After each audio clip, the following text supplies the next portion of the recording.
जय बोले महावीर भगवान की। जय बोले अनंता अनंत सिद्ध परमेष्ठी भगवानों की। जय बोलिए आचार्य भगवान श्री शुभ चंद्र जी महाराज की।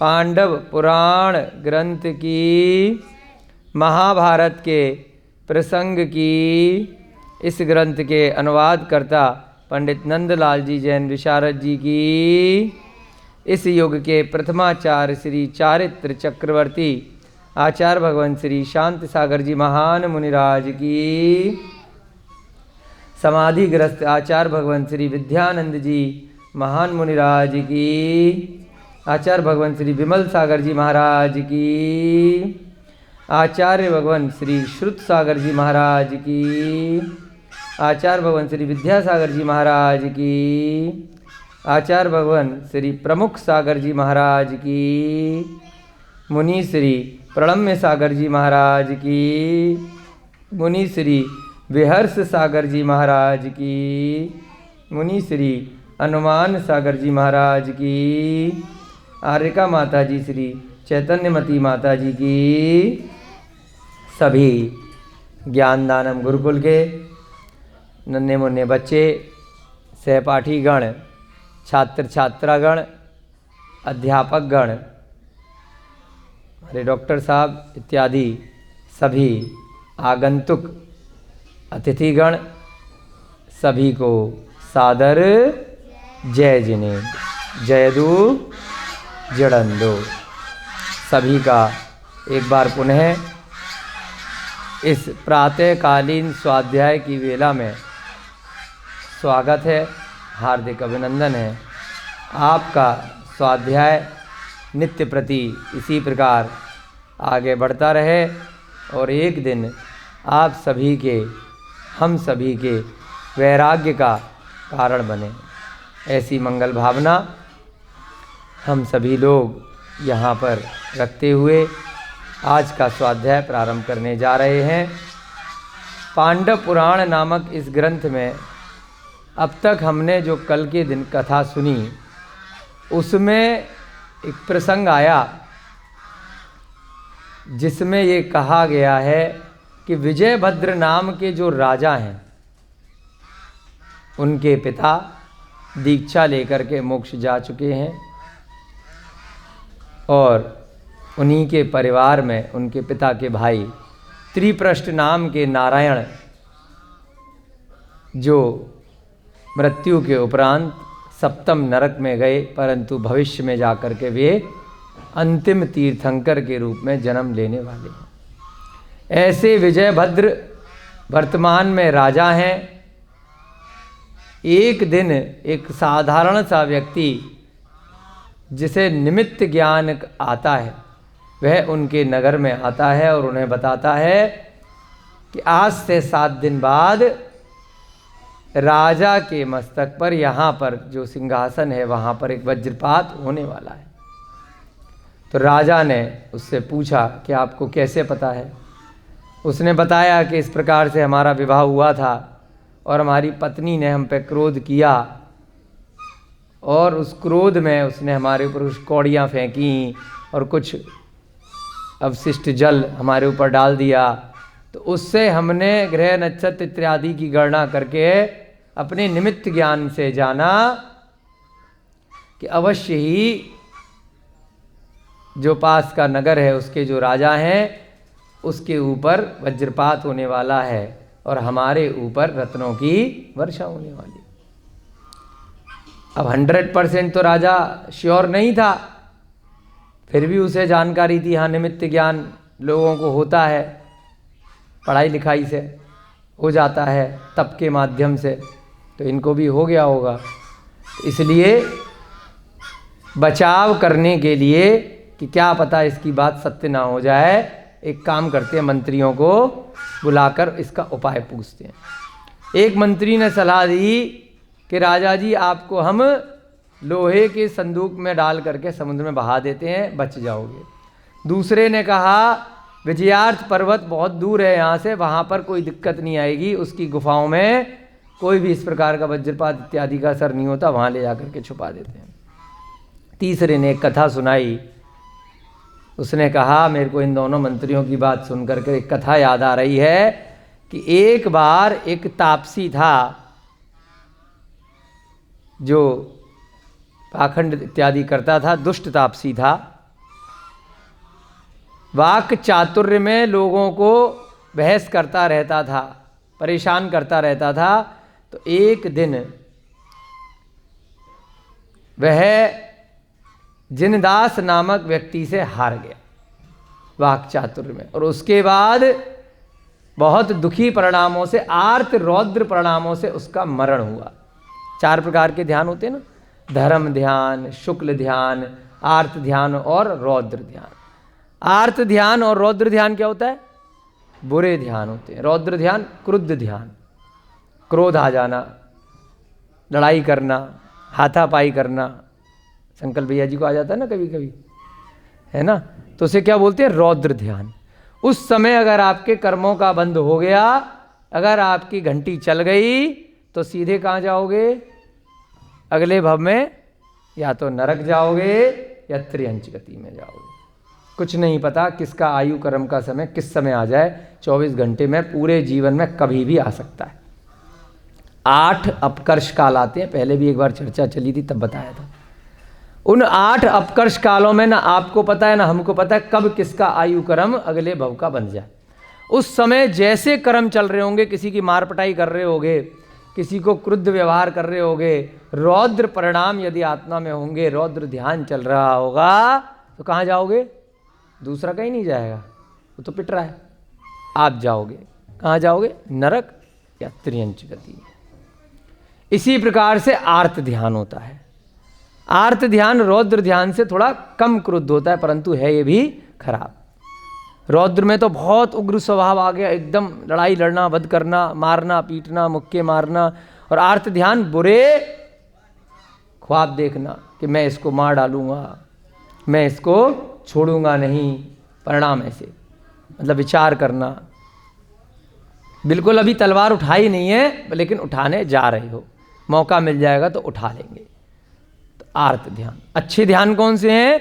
धर्म ध्यान और शुक्ल ध्यान। तो अपना जितना भी समय है समता रूपी परिणामों में निकालो, शांत परिणामों में निकालना चाहिए। धर्म ध्यान जो अभी हम कर रहे हैं, यहाँ पर सुन रहे हैं कथा, तो क्या है? जाने अनजाने में हमारा धर्म ध्यान हो रहा है। हम सुबह अभिषेक पूजा इत्यादि करते हैं, कोई भी अच्छा काम करते हैं, किसी को दान देते हैं, सरल व्यवहार करते हैं, शांत परिणाम होते हैं, अरिहंत भगवान की उपासना करते हैं, मृदुल स्वभावी, वो सब क्या है? हम सारा की सारा कोई ना कोई धर्म का कार्य कर रहे हैं, सम्यक दर्शन के साथ में। तो सब धर्म ध्यान। शुक्ल ध्यान जब बिल्कुल आप ध्यान अवस्था में उतर गए, दीक्षा ले ली, निर्ग्रंथ बन गए, बस अब आपको मोक्ष जब होने वाला है, अरिहंत अवस्था। तो सबसे बेस्ट ध्यान कौन सा है? शुक्ल ध्यान है। लेकिन शुक्ल ध्यान में पहुंचा किससे जा सकता है? धर्म ध्यान से। आर्त और रौद्र ध्यान छोड़ने योग्य ध्यान होते हैं, और शुक्ल ध्यान और धर्म ध्यान पकड़ने योग्य ध्यान होते हैं। इन्हीं का आश्रय लो, इन्हीं को पकड़ करके रखो। परंतु उस दुष्ट तापसी ने क्या किया? आर्त रौद्र ध्यानों से मरण किया, तो कहाँ पहुंच गया? भैंसा बन गया, त्रियंच गति में चला गया। और कहाँ उससे पहले क्या था? मनुष्य था, तापसी था, खूब बढ़िया बढ़िया लोगों को प्रवचन देता था, है ना, तपस्या करके दिखाता था, खूब सुख समृद्धि खूब इकट्ठी कर ली होगी उस समय भी। परंतु आर्त रौद्र ध्यान में क्यों मरण किया? कि दूसरे व्यक्ति ने मुझे हरा कैसे दिया, मैं ऐसे छोड़ूंगा नहीं, मेरी बेइज्जती कर दी, मेरी इंसल्ट हो गई, है ना। तो इस ध्यान से मर गया। कहाँ बन गया? भैंसा बन गया। अब भैंसे की पर्याय में उसका जो मालिक था उसको खूब अत्याचार करता था, खूब बोझा ढोता था, खूब मारता था। तो इतने कष्ट में उसको क्या हो गया? जाति स्मरण हो गया, उसको पूछला भव याद आ गया। तो इस कारण से थोड़ा सा उसने अब अपना दुख मनाया कि अब दोबारा से ऐसी गलती नहीं करूँगा, है ना। तो अंत समय में सम्यक दर्शन नहीं हुआ, परंतु फिर से मरण कर लिया। तो उस भैंसे की पर्याय से निकल करके कहाँ पहुँच गया? सीधे डायरेक्ट भूत बन गया, राक्षस बन गया, व्यंतर देव में चला गया, देवगति में आ गया। कहाँ पहले मनुष्य था, मनुष्य से त्रियंच में गया, और त्रियंच से कहाँ गया? राक्षस बन गया। तो राक्षस की गति कोई अच्छी गति नहीं है। जिनकी हम पूजा करते हैं ना, भूतों की पूजा, राक्षसों की पूजा, प्रेतों की पूजा, ये गति कोई अच्छी गति नहीं है। केवल कितना अच्छा है इनमें बस हमारी तरह रोग नहीं है, वैक्रियक शरीर है। जितने अच्छे आपके मकान है, जरूरी नहीं है इनके भूतों के मकान होते हों, और उनकी तो आयु बहुत ज़्यादा होती है। तो इतनी ज़्यादा आयु तक वे परेशानी रहते हैं जो भूत पिशाच राक्षस होते हैं। हम लोग अपनी मन्नतें मांगने के लिए उन भूतों के चक्कर में पड़े रहते हैं, है ना। वो भूत बेचारे वो खुद भी परेशान है अपनी योनि में, है ना। जैसे मान लीजिए हम पेड़ों की पूजा कर रहे हैं, चलो वो एक अच्छी बात है कि पेड़ों की रक्षा हो रही है उस बहाने से, परंतु वो सम्यक दर्शन नहीं है। पेड़ भगवान नहीं है ना। हम पेड़ की पूजा कर रहे हैं, पेड़ कह रहा है भैया तुमसे ज़्यादा दुखी तो मैं हूँ मैं सर्दी गर्मी बरसात ऐसी खड़ा रहता हूँ, जब चाहे जिसका मन आ जाए मुझे काट के फेंक देता है, जिसका मन आ जाए मुझे जला देता है, जिसका मन आ जाए काट के लकड़ी बना देगा, बेच देगा। पेड़ कोई भगवान नहीं है। पेड़ की रक्षा करनी चाहिए, वो बात अच्छी है ना। जैसे जमीन की पूजा करते हैं, वायु की, आकाश की, तो ये सब भगवान नहीं है, सब पुद्गल हैं। इन पुद्गलों में बहुत सारे जीव, पृथ्वी का एक, जल का एक, अग्नि का एक, वनस्पति का एक, वायु का एक निवास करते हैं। वे सभी भी एक इंद्रिय जीव की पर्याय में, वो कोई भगवान नहीं है। पूजा किसकी करो? कि जिसके जैसा बनना चाहते हो। जो बेचारा खुद परेशान है उसको उसकी परेशानी से दूर करने का प्रयत्न करो। विनती करो भगवान से कि संसार के सारे जीवों का कष्ट दूर हो जाए, सबको मोक्ष हो जाए, सबको संसार चक्र से मुक्ति मिल जाए, और उन सब में स्वयं को भी मानो कि मुझे भी मुक्ति मिल जाए और बाकी के संसार के सभी जीवों को। इस प्रकार से भूतों की और प्रेतों की, राक्षसों की हमें ज़्यादा पूजा उपासना नहीं करनी चाहिए, क्योंकि उनसे अच्छे कौन हैं? उनसे अच्छे तो हमारे पास अरिहंत भगवान है। तो सीधे उन्हीं की पूजा करें, जिनके जैसा हम बनना चाहते हैं, मोक्ष प्राप्त करना चाहते हैं, बार बार संसार की गतियों में परिभ्रमण नहीं करना चाहते। तो जो भैंसे का जीव था कहाँ पहुँच गया? राक्षस बन गया, और वो शमशान में रहने लगा, वहीं पर पास में। उसके बाद कालांतर में क्या हुआ? पास में ही एक नगर है सिंहपुर, वहाँ पर एक राजा रहता है कुंभ नाम का। तो कुंभ नाम के राजा को उसके रसोइये ने मांस खिलाना शुरू कर दिया। उसको अच्छा लगने लगा जानवरों का मांस। अब कितने कर्मों का बंद कर रहा है उन जानवरों को खा करके, वो तो वही जाने कितनी पर्याय वो निकालेगा। आटे का मुर्गा की कई बार आपको उदाहरण देते हैं कि नकली आटे का मुर्गा बनाया, कितनी कितनी गतियों तक त्रिंच में भटकना पड़ा। तो जो असली में मुर्गा खाता है उसका तो वही जाने, कितने असंख्यात भवों तक उसको जानवर बन के कटना पड़ेगा, नरक की पर्यायों में जाना पड़ेगा। अभी हमें दिखते हैं, अरे रेस्टोरेंट चला रहे हैं नॉनवेज का, कोई दिक्कत नहीं है, खूब धन आ रहा है, दिख रहे हैं ना। आप जानते ना वो जानता, कितने असंख्यात वर्षों तक कोई लिमिट नहीं है, कितनी बार नरक के बाद नरक जाना पड़ेगा उसको, एक मुर्गा खाने के बाद। और जिसने अगर साल में 10, 20, 50 मुर्गे, रोज़ डेली एक आमलेट, 4 अंडों का, साल में 365 दिन में 1000 अंडे खा गया, तो लगा लीजिए अनादिकाल से संसार ऐसे ही ही थोड़ी चल रहा है। असंख्यात क्या अनंत भवों से परिभ्रमण चल रहा है हम सबका। इन्हीं कारणों से चल रहा है कि बार बार जरा से रौद्र परिणाम में वो भैंसा बन गया। मारा नहीं था उसने किसी को, खाली एक भैंस में हारा था, और गुस्से के परिणाम से मुक्का उक्का मारा होगा, गुस्सा करी होगी, गालियां दी होंगी, इतने में ही भैंसा बन गया। तो उदाहरण हम सबके सामने है। अगर हमारे सामने कोई अपशब्द बोलता है तो इन ग्रंथों से हमें सीखना है। खाली प्रवचन के लिए नहीं है कि रटे और आगे बढ़ गए दूसरे को प्रवचन देने के लिए।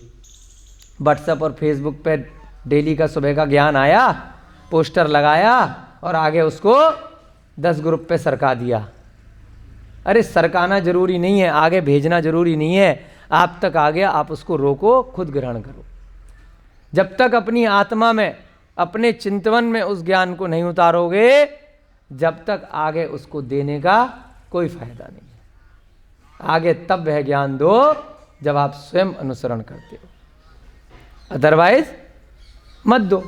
कोशिश करो, बहुत जरूरी है क्रोध मान माया लोभ पर संतुलन करना, संयम धारण करना, समता करना, इन कषायों को रोकना। अगर हम नहीं रोक सकते तो हमें दूसरे को नहीं बताना चाहिए। बहुत बार कारण उत्पन्न होते हैं, परंतु उनको जीतना है। हमें कभी भी अपने संयम पर हावी नहीं हो जाना है। तो यहाँ पर भी यही प्रकरण आया कि आर्त रौद्र प्रणामों से जाकर के भैंसा बना और भैंसे से जाकर के राक्षस बन गया। और उसके बाद जो कुंभ नाम का राजा था वह उस नगर में रोज मांस खाने लग गया।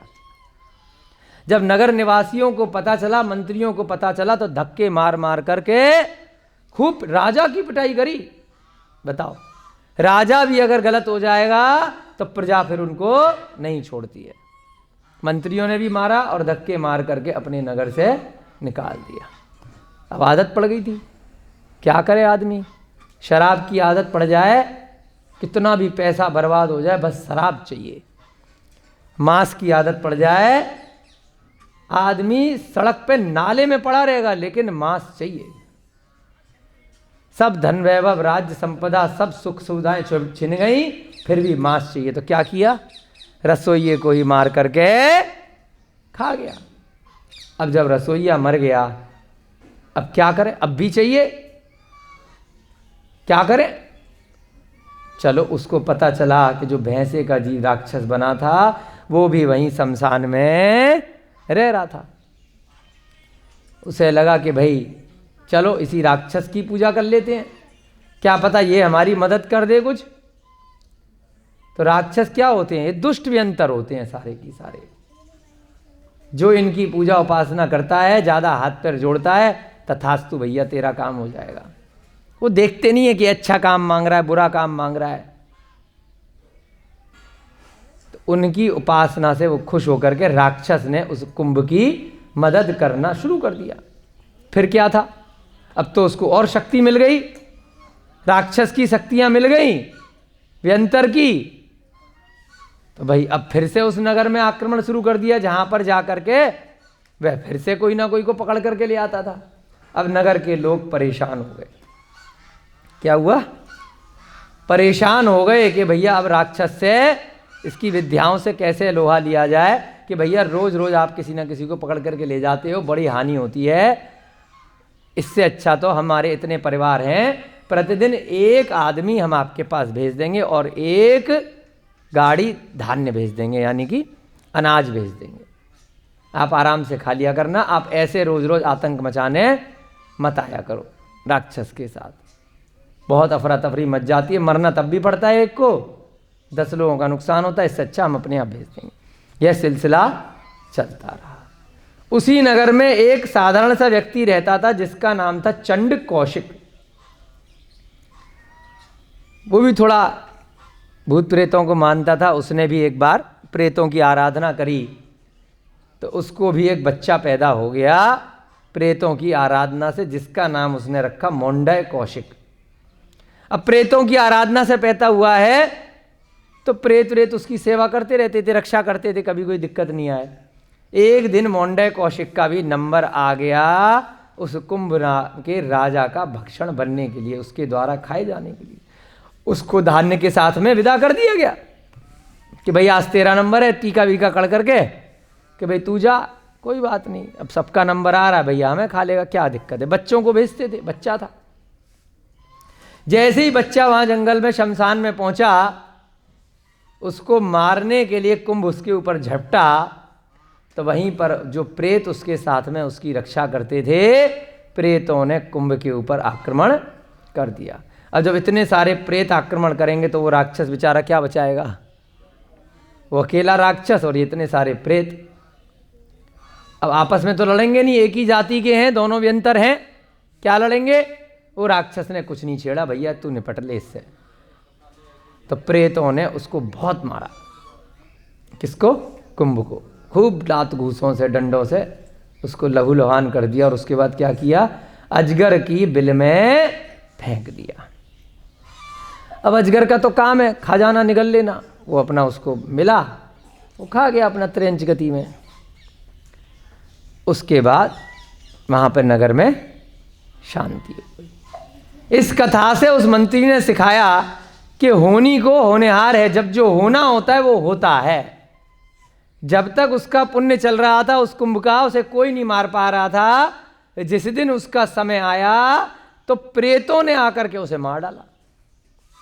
तो इस प्रकार से अगर राजा जी आपको अगर लोहे की मंजुषा में छुपाया जाएगा या विजयार्थ पर्वत में छुपाया जाएगा, और अगर आपकी मृत्यु आनी होगी तो वहां पर भी आ जाएगी, और नहीं आनी होगी तो यहां पर भी नहीं आएगी। तो एक काम करते हैं, उस निमित्त ज्ञानी ने बताया है कि जो इस नगर का राजा होगा उसके ऊपर वज्रपात होगा, तो अगर शब्दों के फेर को समझें तो उसने आपका नाम नहीं लिया है।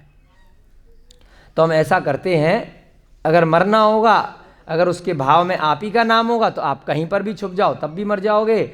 अगर नहीं मरना होगा तो हम ये विकल्प अपना करके देख लेते हैं कि यहाँ पर कुछ दिन के लिए किसी अन्य व्यक्ति को राजा बना देते हैं। अब कौन व्यक्ति तैयार हो? कोई तैयार नहीं हुआ। तो मंत्रियों ने फिर सलाह करी, एक काम करते हैं, किसी दूसरे को मारने का क्या फायदा, हम एक आपकी प्रतिमा बनाते हैं, मूर्ति बनाते हैं और उसी को राजा बना देते हैं हफ्ते का।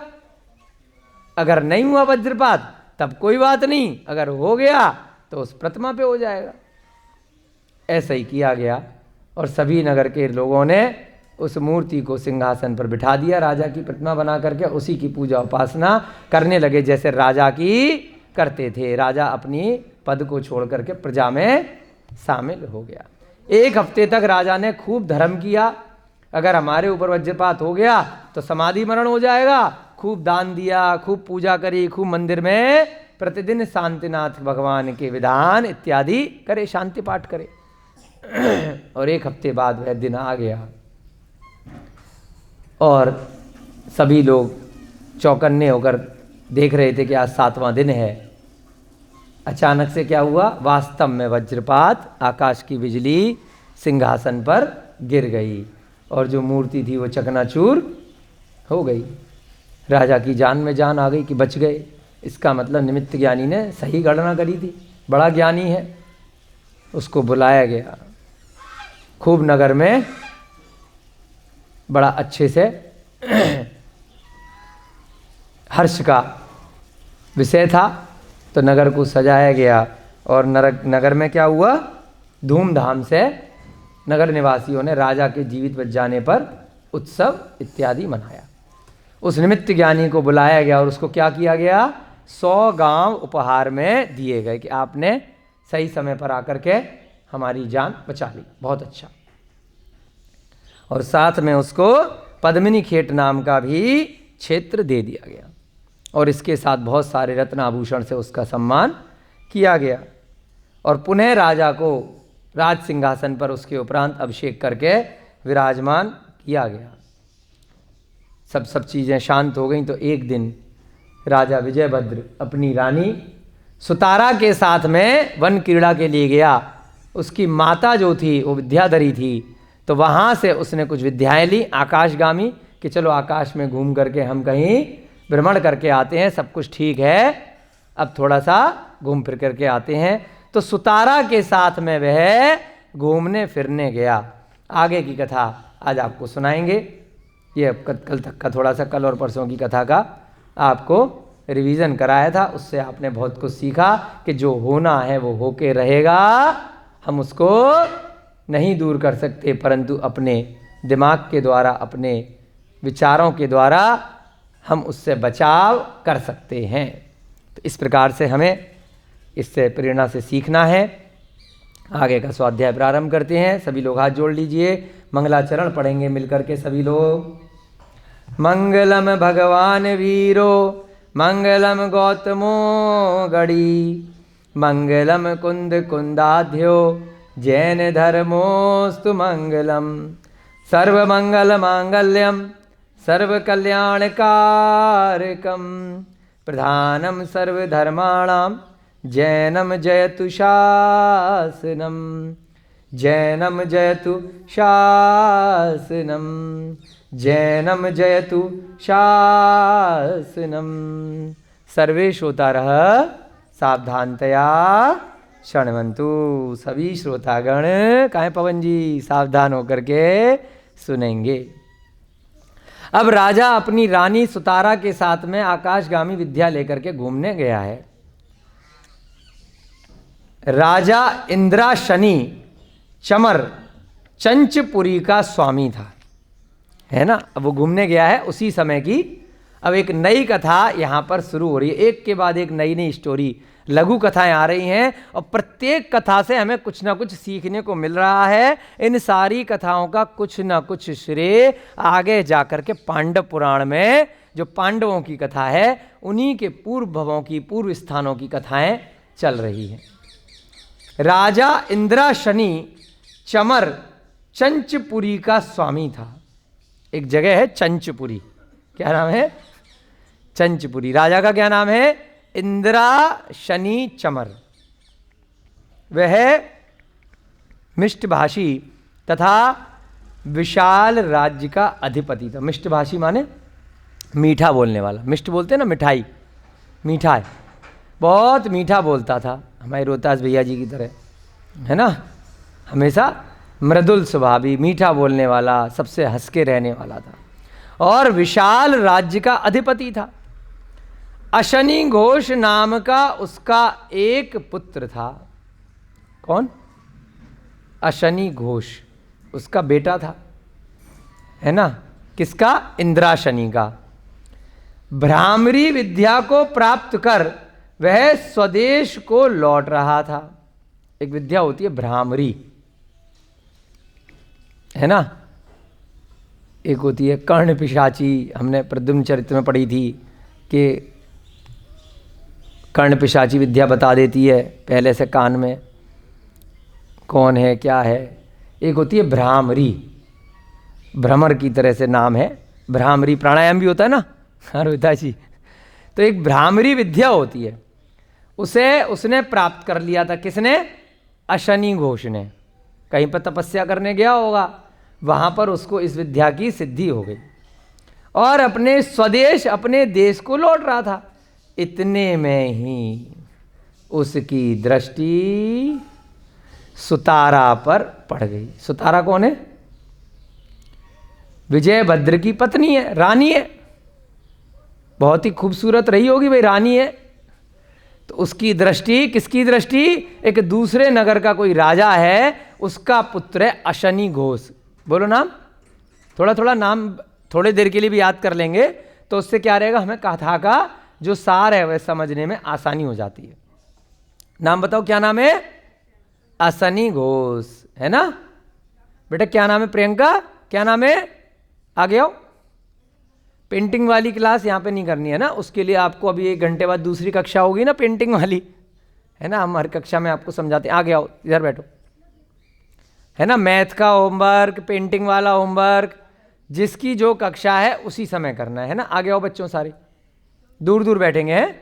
दूसरी कक्षा का होमवर्क दूसरी कक्षा में नहीं करना है, फिर यहाँ का जो निकल जाएगा फिर वो आप दूसरी कक्षा में इधर उधर डिस्टर्ब करोगे ना, इसलिए।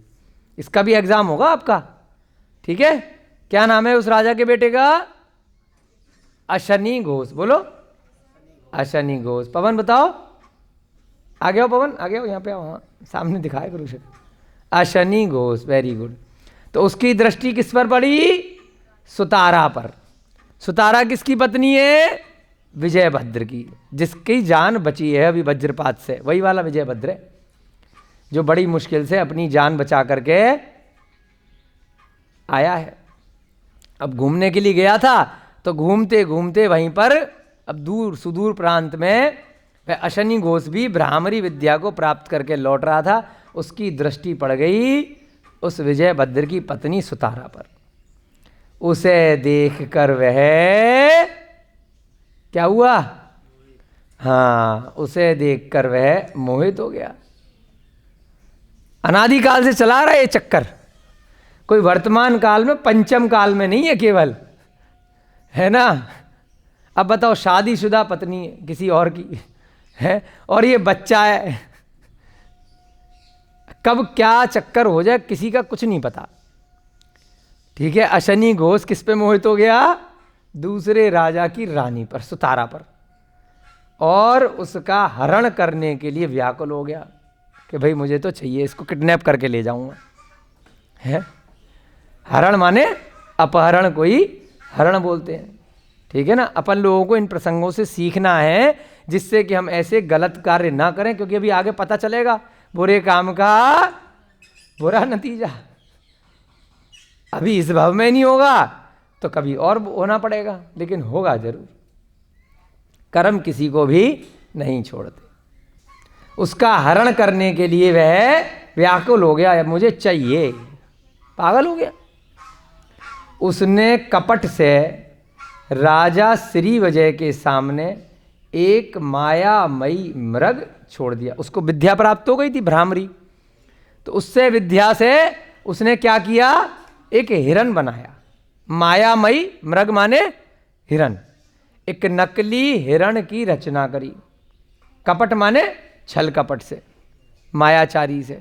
और क्या किया? जो श्री विजयभद्र राजा है उसके सामने वहां पर एक हिरण को छोड़ दिया, जो मायामयी हिरण है, असली का नहीं है, नकली का है, जो कि नृत्य करता हुआ बड़ा मनोज्ञ प्रतीत होता था।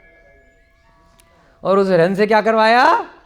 खूब डांस कर राजा के सामने, उसका दिमाग थोड़ा सा इधर डाइवर्ट कर दे, है ना। इधर दिमाग इसका राजा का डाइवर्ट होगा और मैं उसकी पत्नी को उठा करके ले जाऊंगा। जैसे मोर नृत्य करते हैं, अपने को अच्छा लगता है ना, देखते रहते हैं। कोई पिक्चर चल रही है, कोई वीडियो चल रही है, हम देख रहे हैं मोबाइल पे, और इधर घर में चोरी हो गई, पता ही नहीं है, टीवी देख रहे थे, हैं वीडियो देख रहे थे, या कान में लीड लगा करके सुन रहे थे। कई बार हमने देखा है, वो पहले वॉकी टॉकी चला करते थे, अब तो मोबाइल में लीड लगाई, कान में लगा करके चल रहे हैं, हाईवे क्रॉस कर रहे हैं, उड़ा के चला गया कोई गाड़ी वाला, ना हॉर्न सुनाई दे रहा, ना कुछ सुनाई दे रहा। तो ध्यान को भटकाया जाता है। तो सबसे ज़्यादा ध्यान कौन भटका रहा आजकल? एक कान में लीड लगा करके 24 घंटे गाने सुनते रहते हैं, पिक्चर देखते रहते हैं, वीडियो सुनते रहते हैं। बस कौन पीछे से कौन क्या हॉर्न मार रहा है, कौन चिल्ला रहा है, कौन बुला रहा है, आपने को क्या फर्क पड़ रहा है। तो ऐसे ही मृग लाए कि मृग से इसका ध्यान भटक जाएगा, फिर जो अपन को करना है वो कर लेंगे। नृत्य कर रहा था खूब जबरदस्त। सुतारा ने ज्यों ही मृग को देखा, दोनों बैठे थे, सुतारा ने उस हिरण को देखा, उस मृग से वे मन बहलाव करने के लिए इच्छुक हो गई। होता है ना, छोटा सा पिल्ला आ जाए, बतख का बच्चा आ जाए, कोई पक्षी आ जाए, आसपास आपके नाच रहा हो, अच्छे से घूम रहा हो, तो क्या मन करेगा कि जाओ उठा करके इसको गोदी में बिठा लो थोड़ी देर के लिए। जब वह खूंखार हो जाता है, बड़ा कुत्ता आ जाए, खतरनाक दांत हो, तो दूर भागोगे। और जब तक वो छोटा पिल्ला है, अपने से कमजोर है, तो उसे खिलाने का मन करेगा। और ये तो मृग नाच रहा है, बड़ा सुंदर है, हमारे सामने अकस्मात आया है और डांस कर रहा, बड़ा बढ़िया, टांग ऊंची कर करके, पूंछ हिला हिला करके।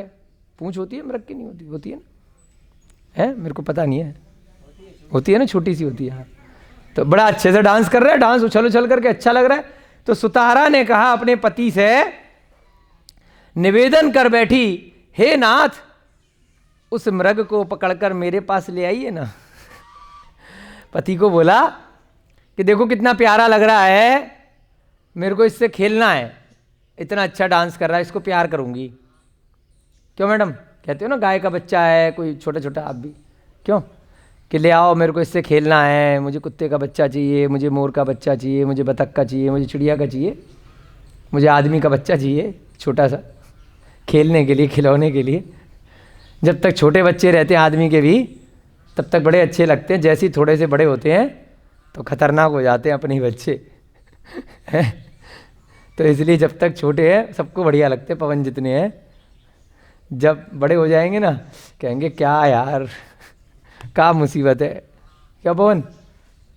तो ऐसे ही जब तक वो मृग का बच्चा था तो पति से बोली कि हे नाथ, उस मृग के बच्चे, मृग को पकड़कर मेरे पास ले आइए, कितना सुंदर है, देखो कितना प्यारा है, कितना सुंदर है, लेकर आइए ना। अब राजा भी क्या करेगा, पत्नी का हुक्म है, मानना तो पड़ेगा। अपने राज्य में तो औरों को हुक्म देता है जब पब्लिक होती है, तो जब घर में होता है तो क्यों रोहिता जी, जब घर में होते हो तो है, तो भाई जो पत्नी बोलेगी वो करना ही पड़ेगा। तो राजा ने तत्काल ही माया रूपी मृग को पकड़ने की चेष्टा करी। उसको पकड़ने के लिए भागे, दौड़े कि चलो ले आते हैं, खिला लेंगे थोड़ी देर इसको, घास फूस खिलाएंगे, प्यार करेंगे। मृग आगे आगे भागने लगा, दौड़ा दौड़ा भागा भागा सा, और राजा पीछे पीछे भागने लगा। वो मृग पकड़ में ही ना आए, क्योंकि वो तो खेल था किसका, अशनि घोष का, कि हिरण के माध्यम से मैं राजा का मन डाइवर्ट करके कहीं का कहीं पहुंचा दूंगा। वो मृग जो है हिरण, वो आगे आगे दौड़े और राजा पीछे पीछे दौड़ने लगे। अवसर पाकर अशनि घोष ने क्या किया, अब राजा बहुत दूर निकल गया, मृग के पीछे दिखाई नहीं दे रहा था। भाई पत्नी का हुक्म था, कैसे भी करके लेकर के आना है, प्राण जाए पर पत्नी की बात तो रखनी है। राजा उसके मृग के पीछे पीछे भग लिया, जंगल में इधर उधर दिखाई नहीं दिया। तो उसने क्या किया, अशनि घोष ने क्या किया, राजा श्री विजय का रूप धर लिया। मृग के पीछे असली राजा तो उधर निकल गए, अब विद्याधर था वो, उसने क्या किया, विद्या मिल गई थी भ्रामरी, तो उसने माया से विजय का राजा का रूप बना लिया। अब पत्नी को तो लगेगा मेरा पति वापस आ गया, उसके पति का ही रूप बना लिया। किसने, अशनि घोष ने। और रानी सुतारा का हरण कर लिया। अब उसके नजदीक तो आई गई, अपना पति समझ के, उसे क्या मालूम, उसने जाके कहा कि भैया हिरण तो भाग गया, पकड़ में नहीं आया। अब पत्नी को बेवकूफ बना दिया दूसरे की, और क्या किया, अपने विमान में बिठाया और हरण करके चल दिया। क्या किया, उसका हरण करके भाग लिया। मार्ग में वह बोला, चलो प्रिय, अभी तक तो क्या था, उसको यही लग रहा था ना कि मेरा पति चल रहा है, रूप बना रखा था। चलो प्रिय, शीघ्र ही संध्या के पूर्व अपने नगर में पहुंच जाएं। जल्दी से बिठा करके बोला कि प्रिय बैठो, चलो संध्या होने से पूर्व अपने नगर में चलते हैं। अब रानी को थोड़ी ना मालूम है कि मेरा पति नहीं है, अब उसको कहाँ से पता होगी, कोई इतनी ज्ञानी थोड़ी है। बिल्कुल वैसा ही रूप बना लिया, वैसे ही वस्त्र पहन लिए माया से और धोखे से कि चलो जल्दी से विमान में बैठो। अब वो हिरण विरण तो पकड़ में आ नहीं रहा, अब अपने नगर चलते हैं, रात होने वाली है। कुछ दूर जाने पर उस कामी ने, कामी माने क्योंकि वो पर स्त्री लोलुपी है, पर स्त्री का हरण किया है, तो उसे क्या बोला, कामी, काम बाण से ध्वस्त है, अपना वास्तविक रूप दिखला लिया। जब विमान में बैठ गया, उसे मालूम पड़ गया अब ये क्या बिगाड़ लेगी, अब तो अपने रूप में आ जाते हैं। तो कुछ समय बाद वह अशनि घोष अपने वास्तविक रूप में आ गया, जिससे सुतारा अत्यंत भयभीत हो गई, एकदम डर गई। अरे अभी तो मेरा पति यहां विमान चला रहा था, आराम से बैठा था, और ये तुम कौन, कहां से आ गए भाई। पहले के विमान कैसे होते थे, अभी क्या हवाई जहाज की तरह नहीं होते, जो विद्याओं वाले विमान होते हैं, हंस वगैरह का स्वरूप होता है। आपने कभी पुरानी स्टोरीज, कथाओं में फोटोज देखी होंगी, तो उनमें आराम से बैठते हैं और वो विद्या से चलते हैं वहाँ, ठीक है ना, विद्या रूपी वाहन होते हैं। तो उसमें जैसे ही उसने अपना रूप दिखाया तो सुतारा डर गई, बोली आप कौन हो हैं। इधर उस मायामयी मृग के पीछे दौड़ते दौड़ते अभी राजा, अपनी पत्नी का आदेश था, रिक्वेस्ट थी कि प्लीज पकड़ के ले आइए, खेलेंगे, उसे तो मालूम ही नहीं है कि मेरी पत्नी का हरण हो चुका है। वो बेचारा भागे जा रहा है, हिरन आगे आगे राजा पीछे पीछे, हिरन आगे आगे राजा पीछे पीछे। इधर मायामयी मृग के पीछे दौड़ते दौड़ते राजा को संध्या हो गई। अब सायंकाल हो गया, देखा भैया सूरज छिपने वाला है, पर वह उसे पकड़ ना सका, पकड़ ही नहीं पाया, पकड़ा ना गया। फिर उसने कहा भाई अपनी पत्नी के पास वापस चलता हूँ, गोल गोल चक्कर काट रहा हूँ, इसके पीछे कुछ हासिल नहीं हो रहा। तब वह जहाँ सुतारा को बैठा छोड़ करके गया था वहीं लौट आया। क्या हुआ? वापस आ गया अपनी पत्नी के पास में। उसे लगा कि वहीं बैठी होगी पेड़ के नीचे, आराम से अपन बैठे थे, यहाँ कौन आएगा परेशान करने। उसने ऐसा कुछ सोचा ही नहीं था। वहाँ राजा ने सुतारा को बैठा देखा, उसे सुतारा मिली। कैसे मिल गई? जो कि वस्तुतः छद्म वेश में अशनि घोष द्वारा नियुक्त बैताली विद्या थी। बड़ा चालू था वो अशनि घोष कि अगर राजा वापस आ भी गया तो उसका रूप बना के तो विमान में बिठा के सुतारा को ले गया, और जैसे मायामयी नकली मृग बनाया था वैसे ही एक नकली सुतारा को वहां बिठा गया, है ना। देखिए कितना तेज दिमाग है। सुतारा को ले जाने के लिए नकली पति बना दिया, और पति को परेशान ना हो तो उसके लिए वहां पे एक नकली सुतारा बिठा गया उसी टाइम पर। तो राजा जब वापस आया उसने देखा छद्म वेश यानी कि नकली में अशनि घोष द्वारा नियुक्त बैताली विद्या। ये बैताली भी एक विद्या होती है ना। बैताल, विक्रम विक्रम विक्रम, बैताल ताल ताल आता था ना, भूतों को ही बोलते हैं। ये सब विद्याएं होती हैं, उनको वश में कर लिया जाता है, ठीक है ना। तो बैताली विद्या को बिठा करके चला गया था सुतारा का रूप बना करके। वह राजा को देखते ही बोली, है ना, क्योंकि वो भी माया से सब स्वरूप था। जैसे ही उसने राजा को देखा, राजा वापस आ गया है, तो क्या बोली? मुझे कुक्कुट सर्प ने डस लिया है। एक बड़ा खतरनाक, जैसे अभी आजकल बोलते हैं ना, कौन सा सांप होता है वो, काला नाग नहीं, जो बड़ा आता है ना फेमस, जो डस लेता है, कोबरा। हाँ, कोबरा डस लेता है। तो बाकी सारे सांप ज़्यादा नहीं डसते हैं, कोबरा का जहर थोड़ा होता है। तो कुक्कुट हो सकता है, कोबरा को ही बोलते हो। कुक्कुट सर्प ने मुझे डस लिया है। कौन बोली? वो विद्या रूपी जो सुतारा बैठी है। मेरा योग्य उपचार तत्काल करें। क्यों कहा उसने? क्योंकि थोड़ा सा अभी इसको और टाइम पास करना है, क्योंकि जिससे कि अपनी जो कामी पुरुष है, जिसकी आदेश से मैं यहाँ बैठी हूँ, विद्या है वो तो उसी की, तो अपना काम वाम कर ले, तब तक मैं राजा का यहीं पर टाइम खराब करती रहूँ, है ना। ऐसी होता है ना कि कोई चीज़ चोरी करके कहीं ले जा रहे हो तो कुछ नकली सामान वहाँ पर रख दिया मिलता जुलता, जिससे कि बहुत समय तक पता ही ना चले कि माल चोरी हो गया है ना। तो ऐसे ही नकली सुतारा बिठा दी, और सुतारा ने क्या बोला नकली वाली ने? कि मुझे सांप ने डस लिया है, हे राजन मेरा योग्य उपचार तत्काल करें, अन्यथा मैं मर जाऊंगी। फिर आप रोते रहोगे, जल्दी से मेरा उपचार करो। यह सुनकर उसने शक्ति भर के उपचार किया। जितना भी राजा के पास शक्ति थी उस समय वहां पर एकांत में, तो उससे उसने उपचार किया। आकाशगामी विद्या तो लेकर आया ही था, और इतना योग्य राजा था, जितनी भी उसको चीज़ें पता थीं, जो भी औषधियाँ उसको ज्ञात थीं, वहाँ से लाया और उसने उपचार शुरू किया। जो कुछ मंत्र तंत्र वह जानता था सबका प्रयोग कर लिया। मंत्रों से भी जहर दूर हो जाता है, सांप काटे का, है ना। बहुत सारी आयुर्वेद में भी विधियाँ होती हैं, औषधियाँ होती हैं, और उसके अलावा कुछ मंत्र भी होते हैं। अगर आयु कर्म बचा है, अकाल मरण हो रहा है, तो मंत्रों के माध्यम से सांप काटे का जहर निकल जाता है।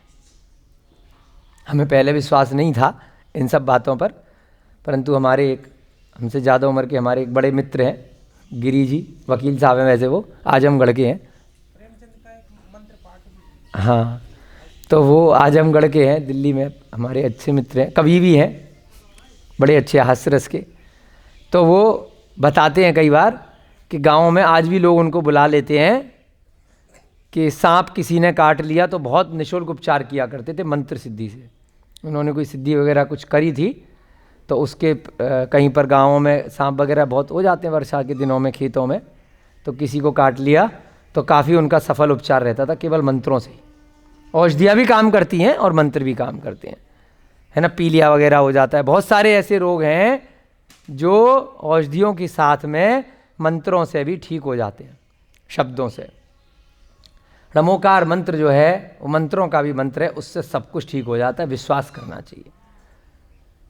भक्तांबर के अंदर अलग अलग मंत्र हैं, रिद्धियाँ हैं, रिद्धि मंत्र हैं, सिद्धि मंत्र हैं, उनसे गंभीर से गंभीर रोगों की मुक्ति हो जाती है, दूर हो जाते हैं। लेकिन मंत्र से उपचार तभी सफल हो पाता है जब उस पर विश्वास होता है। औषधि से भी उपचार तभी हो पाता है जब रोगी या रोगी के आसपास के लोग जो उसको औषधि दे रहे हैं वो विश्वास करते हैं डॉक्टर पे या उस औषधि पर, है ना। तो वह रोग तभी ठीक होता है। विश्वास आपको करना पड़ेगा, मन के हारे हार है, मन के जीते जीत है। तो ऐसे ही जितने भी तंत्र मंत्र वह राजा जानता था, उससे उसने अपनी माया रूपी जो पत्नी है, उसकी वास्तविक पत्नी नहीं है, उसका उपचार किया, सबका प्रयोग कर डाला, परंतु उससे कुछ भी लाभ नहीं हुआ। एवं छदम सुतारा का, छदम माने नकली, सुतारा का देहावसान हो गया। देहावसान माने देह प्लस अवसान, यानी देह माने शरीर, अवसान माने मृत्यु, है ना। अब उसको क्या लगा राजा को, मेरी पत्नी गई। उसे थोड़ी ना मालूम है कि कोई किडनैप करके ले गया है, ये नकली है, ये ड्रामा है। उसे तो लगा मेरी पत्नी सांप काटने से गई। ये सारा प्लान किसका था?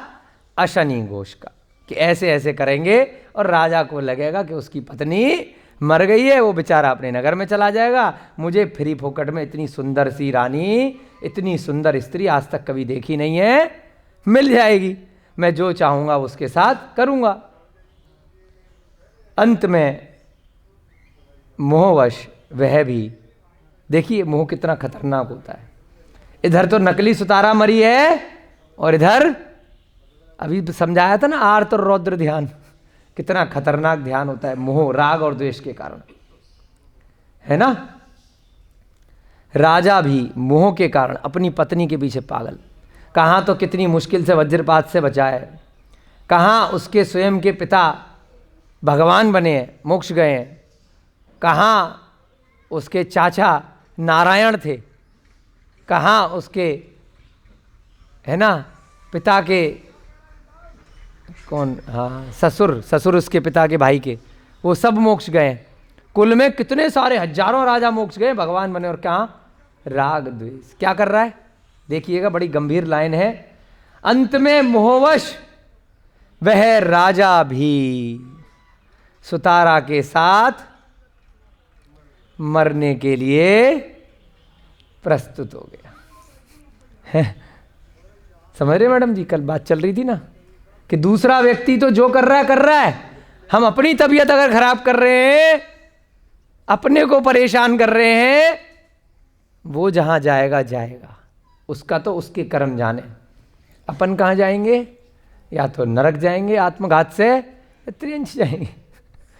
तो राजा ने क्या किया, पागल हो गया, मेरी पत्नी हाय हाय हाय छाती पीट रहा है, मैं बचा नहीं सका, वो भी मरने के लिए प्रस्तुत हो गया।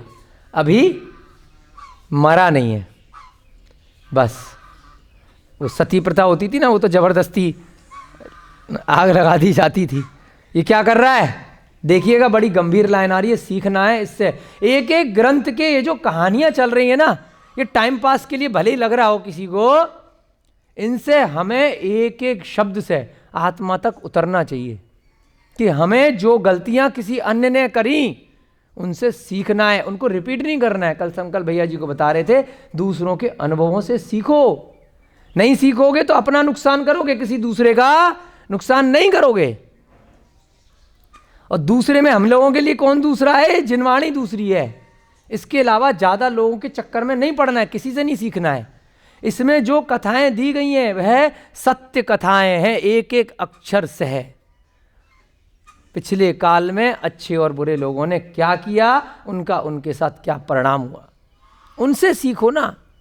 क्या किन लोगों से सीखते हो कि जिन लोगों ने शराब के ठेके खोलकर पैसे कमा लिए, उनसे थोड़ी सीखोगे। जिन्होंने छल कपट मायाचारी करके बड़े अच्छे पद प्राप्त कर लिए, उनसे थोड़ी सीखोगे, क्योंकि उनके आगे का आप नहीं देख पा रहे। उनके आगे का ये जिनवाणी दिखाएगी कि उन्होंने अभी छल कपट मायाचारी से जो कार्य किया है वो अभी का आपको दिख रहा है, वर्तमान का सामने दिख रहा है। भविष्य का हमें यहां से दिखेगा कि उनका भविष्य क्या होगा, वो यहां से दिखेगा। इसके अलावा फालतू के चक्करों में बिल्कुल मत पड़ो। जो पड़ेगा वो इतने असंख्यात अनंत जीव हैं, वो गिरेगा जाएगा। अपन कौन होते हैं भविष्यवाणी करने वाले? अपने आप अपने कर्मों से जाएगा। अपने स्वयं के कर्मों को सुधारो। जितना शांत परिणामी मृदुल परिणामी रहोगे, क्रोधमान माया लोभ से दूर रहोगे, पांचों इंद्रियों को वश में करके रहोगे, राग द्वेष के प्रकरण आने के बाद भी उनमें लिप्त नहीं रहोगे। अगर मर गई मर गई, अगर असली की पत्नी भी मर गई तो मैं थोड़ी ना मर जाऊंगा। वो तो मर गई अपने कर्मों से, वो जहां जाएगी जाएगी। मैं अगर मर गया, वो पता चला अच्छे कर्मों से चली गई अंत समय में, और मैंने अगर पूरे जीवन में बुरे कर्म करे थे, जैसे तैसे ये जीवन था, मैं कहाँ जाऊंगा? नरक जाऊंगा या त्रियंच में जाऊंगा। इसके अलावा आर्त रौद्र ध्यान में कोई तीसरा स्थान नहीं है, है ना। राग द्वेष के साथ जो मरण करेगा, तो क्या करा उसने? उसने बहुत सा काष्ठ एकत्रित कर लिया। काष्ठ माने लकड़ियां इकट्ठी कर ली और चिता बना ली। किसके लिए? पत्नी के साथ में जिंदा जलने के लिए चिता बना रहा है। राजा है राजा। अरे हजारों रानियां तेरी और भी तो बैठी हैं, क्या दिक्कत है? तेरे पिता मोक्ष गए थे, भगवान बने थे, सब भूल गया, पागल हो गया।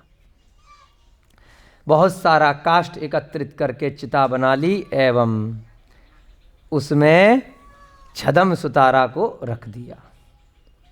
पहले तो जो नकली सुतारा थी उसको खुद ही बनाई, वहाँ जंगल में अकेला है बेचारा राजा, क्या करेगा? अब लेकर लाश थोड़ी जाएगा।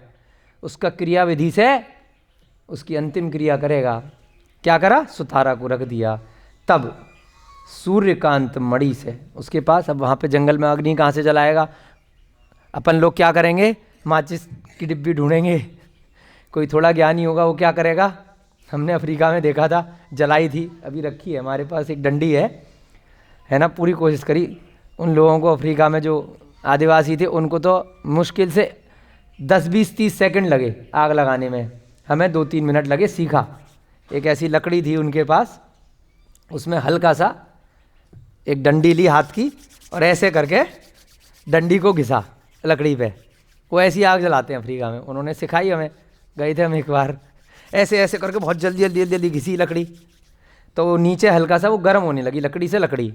तो जल्दी से सूखी घास जो फूस वगैरह रख रखी थी पहले से, फटाफट से डाली। फिर वो पीपनी से फू फू फू करके फूंक मारी, आग लग गई। हमने ट्रिक सीखी, हम वो लकड़ी ले आए।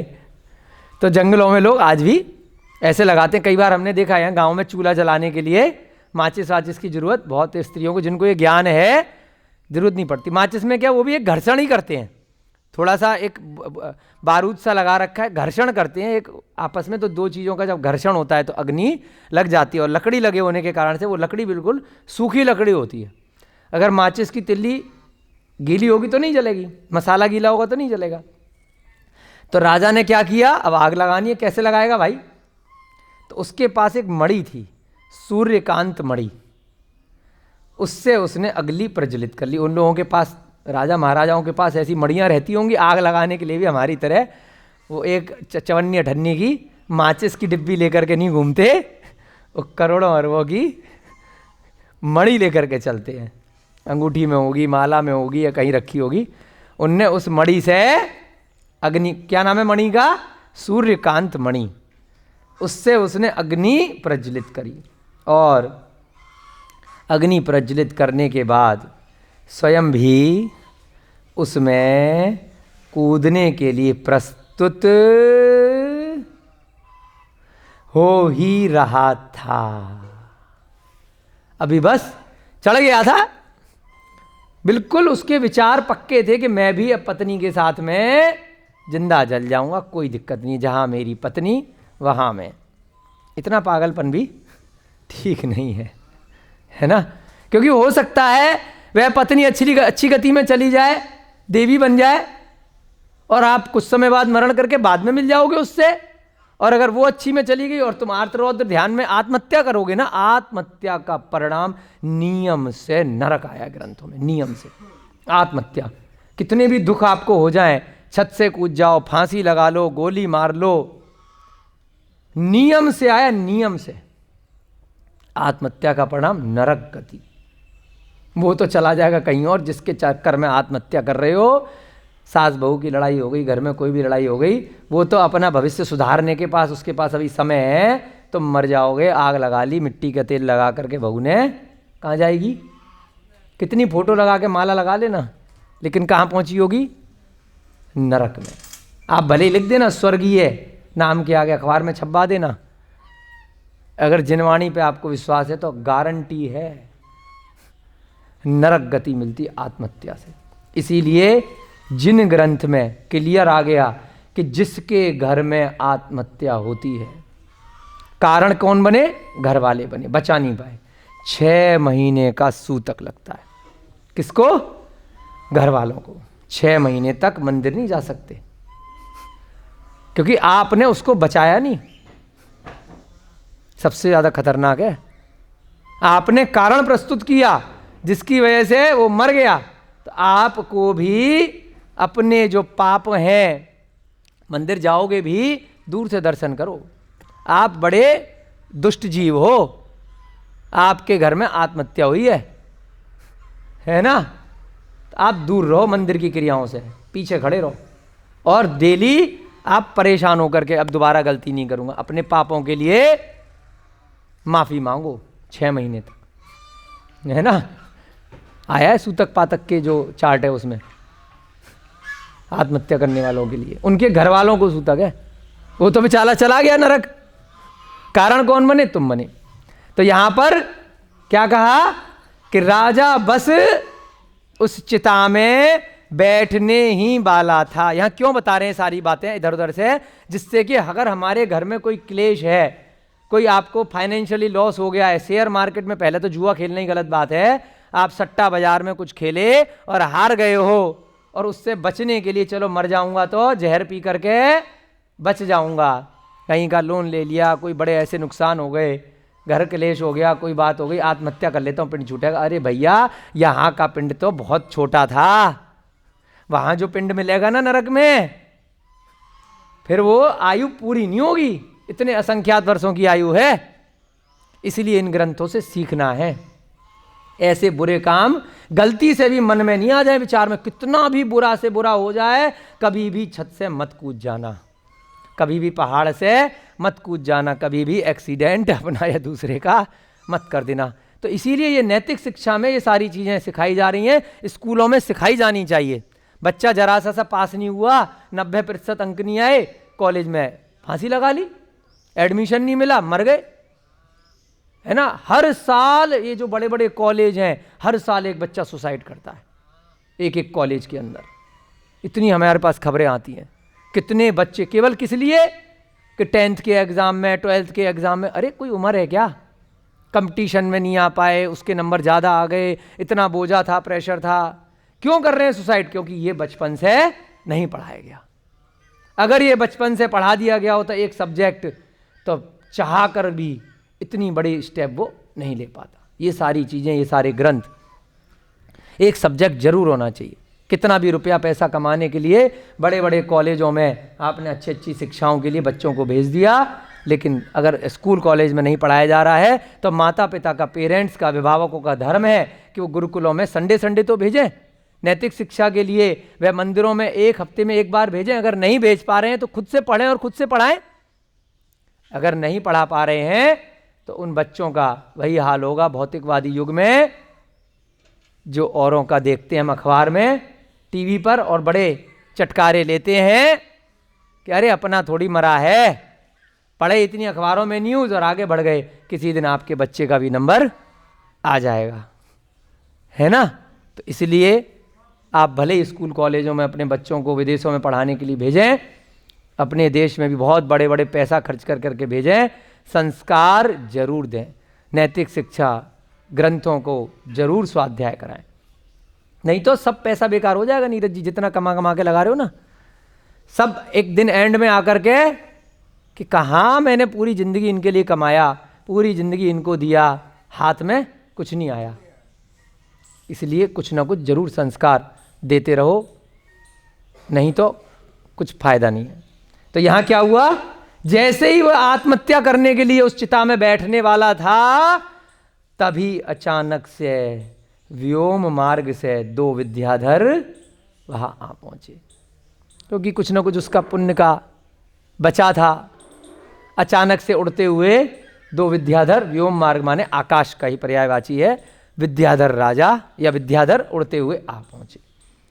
उन्होंने विच्छेदनी विद्या के द्वारा बैताली विद्या पर पाद प्रहार कर दिया।